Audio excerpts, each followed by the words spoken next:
Today we'll be reviewing the GRETCH Catalina Club drum kit, new from GRETCH, a little 4-piece club set, and we'll get more into the actual workings and the nuts and bolts of it here in just a sec. On our particular set, we chose to use pasty cymbals. They are relatively low in cost and suited our needs, sound very well.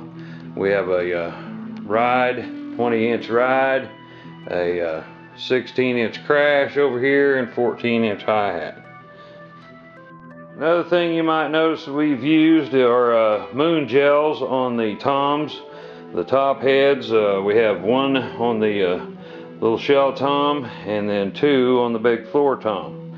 And these are used to stop overring and to give them a nice full sound without a lot of extra crap. On our snare, we've used an Aquarian studio ring. Get down here and get a shot at it. There you go. A little mylar piece that lays around the snare head and improves the sound quite a bit. We found it to be better than moon gels on a snare, so that's why we went with it. Now you're looking at the bottom head of the resonant head of the floor tom, and you might notice that I've put 2 pieces of tone tape on this head. A lot of players don't like to put muffles on the bottom resonance, but I found that the bottom heads had a little overring, and this kind of helped the situation. I used tone tape instead of moon gel so that it'll stay clipped to the underside surface and not fall off. Moon gels tended to fall off after a few days. Now here's a little trick I wanted you to see. You guys have had problems with your hi-hat and making noise down here. What you're looking at is the chain drive of the hi-hat connecting from the pedal to the center shaft that goes up and moves your hi-hats up and down. You'll notice I've taken some rubber tubing and placed it around the chain here and used nylon ties to hold it on. This stops it from moving back and forth, and it makes it relatively quiet when you go up and down with it. And I found it improved performance of a kind of a inexpensive hi-hat quite a bit. This red pad that you see right there is a softer foam version of the felt pad that's underneath it, and it just gives it a softer place to land, and therefore there's less bonk noise when it comes back up.